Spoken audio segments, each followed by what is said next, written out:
Hello everyone, channel पे वापस स्वागत है। आज मैं आपको वर्ल्ड हिस्ट्री के एक थ्रिलिंग सफर पे ले जा रहा हूँ, एंशिएंट टाइम्स से लेकर कंटेम्पररी एरा तक। तो तैयार हो जाओ और चलो शुरू करते हैं। सबसे पहले एंशिएंट वर्ल्ड 3000 BCE से 500 CE तक। हमारे पास सबसे पुरानी सिविलाइजेशंस हैं, जैसे मेसोपोटामिया लगभग 3300 BCE में शुरू हुई। यहीं से सब कुछ शुरू हुआ, टिग्रिस और यूफ्रेट्स नदियों के किनारे।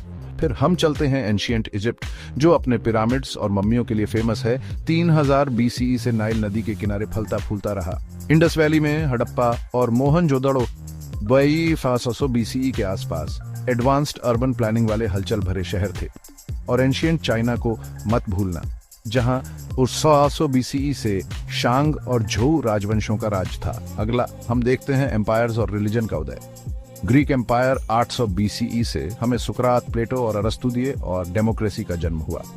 रोमन एम्पायर 26 BCE में जूलियस सीजर के साथ शुरू हुआ, जिसने हमें रोमन लॉ और क्रिश्चियनिटी का उदय दिया।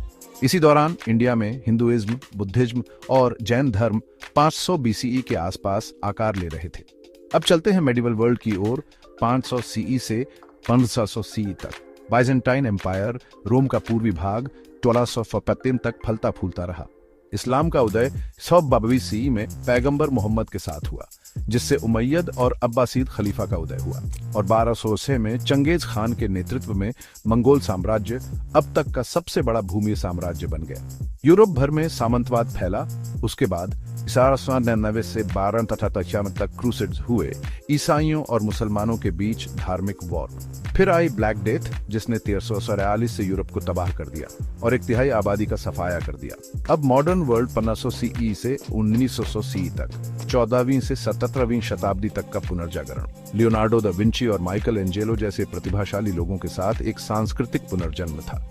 1517 में मार्टिन लूथर के नेतृत्व में प्रोटेस्टेंट सुधार ने ईसाई धर्म को हमेशा के लिए बदल दिया। 1750 और 1850 के बीच औद्योगिक क्रांति, स्टीम इंजन, कारखाने और रेलवे लेकर आई। हमने बड़ी रेवोल्यूशनें भी देखी। 1778 में अमेरिकी क्रांति ने अमेरिका को ब्रिटिश शासन से मुक्त कराया। 1779 में फ्रांसीसी क्रांति ने हमें स्वतंत्रता, समानता, फ्रेटर्निटी दिया। और फिर 1800 के दशक में उपनिवेशवाद, जहां ब्रिटेन, फ्रांस और स्पेन ने अफ्रीका और एशिया में विस्तार किया। अंत में समकालीन दुनिया 1900 CE से अब तक। प्रथम और द्वितीय वर्ल्ड वॉरों ने वैश्विक राजनीति को नया रूप दिया। 1917 में रूसी क्रांति ने सोवियत संघ की स्थापना की। शांति को बढ़ावा देने के लिए 1945 में संयुक्त राष्ट्र की स्थापना हुई। अमेरिका और सोवियत संघ के बीच शीत युद्ध 1940 से 1991 तक चला। 1946 के बाद हमने भारत जैसे नए स्वतंत्र नेशंसों का उदय देखा। 1940 में चीन की क्रांति माओ त्से-तुंग के नेतृत्व में कम्युनिस्ट शासन लाई। और 1991 के बाद वैश्वीकरण ने इंटरनेट और व्यापार के माध्यम से दुनिया को जोड़ा। निष्कर्षतः वर्ल्ड इतिहास सभ्यताओं, वॉरों और नवाचारों की एक आकर्षक कहानी है। इतिहास को समझने से हमें वर्तमान और भविष्य को नेविगेट करने में मदद मिलती है। देखने के लिए धन्यवाद।